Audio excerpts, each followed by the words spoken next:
দুপুরে সাধারণ রান্নায় তোমাদেরকে স্বাগতম জানাচ্ছি। তোমরা সাথেই থাকবে আশা করতেছি। আমি কি কি রান্না করলাম অবশ্যই তোমাদের সাথে শেয়ার করব, এর জন্যই ভিডিওটা করা।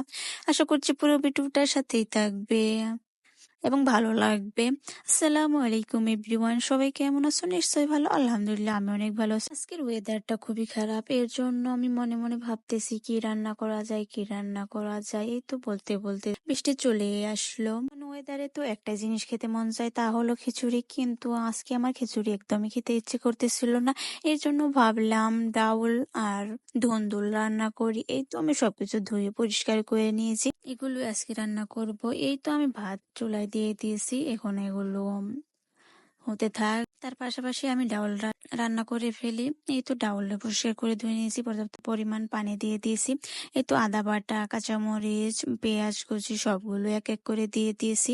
সাধারণ রান্না বলে কথা, এগুলো তো সাধারণ রান্নাই থাকবে, তাই না? এই তো ভাতও শেষের দিকে হয়ে যাচ্ছে, প্রায় একটু পরে মার গেলে নেব। এই তো এখন আমি ডাউল একটু হলুদ দিয়ে নিচ্ছিলাম, এগুলো এখন ঢেকে দেব। যতক্ষণ না পর্যন্ত ফুটে যায় ততক্ষণ পর্যন্তই ঢেকে রাখবো, সুন্দর করে দুটোই হয়ে যাবে। আমার ডাউল গুলো সুন্দরভাবে ফুটে গেছে, এখন এগুলোর মধ্যে আমি একটু লবণ এবং একটু মশলা দিয়ে নেব এবং আবারও ঢেকে দিলাম।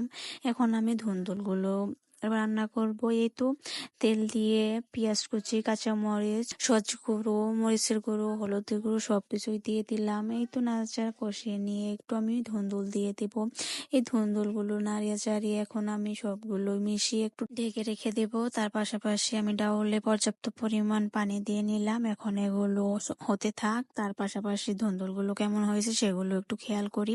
এই তো নাড়িয়ে চাড়িয়ে আবারও ঢেকে দিলাম। এদিকে দেখি ডাউল গুলো বলক উঠে গেছে, এগুলো এখন প্রায় শেষের দিকে রান্না। এই তো ধুন্দুল আর ডাউল রান্না করতেছিলাম আজকে সাধারণ রান্নায়, তার কারণ হচ্ছে আমার ভীষণই খারাপ লাগতেছে, আজকে রান্না করতে ইচ্ছে করতেছে না।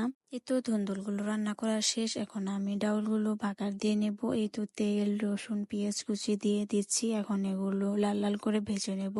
যেমন বেরেস্তা করো ওই রকম ভাবেই লাল লাল করে ভেজে নেব। এরপর আমি ডাউল গুলো দিয়ে দেব।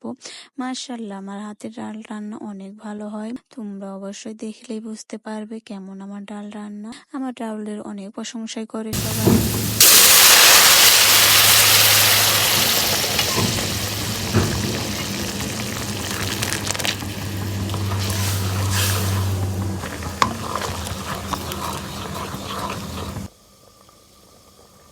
এই তো বাগার দেওয়া শেষ, মাশাআল্লাহ অনেক সুন্দর হয়েছে। আজকের ভিডিওটা এখানেই শেষ, পরবর্তী ভিডিওর জন্য অপেক্ষা করবে। ততক্ষণে ভালো থাকবে, সুস্থ থাকবে, আমার জন্য দোয়া করবে। তোমাদের জন্য অনেক দোয়া ভালোবাসা রইল। আল্লাহ হাফেজ।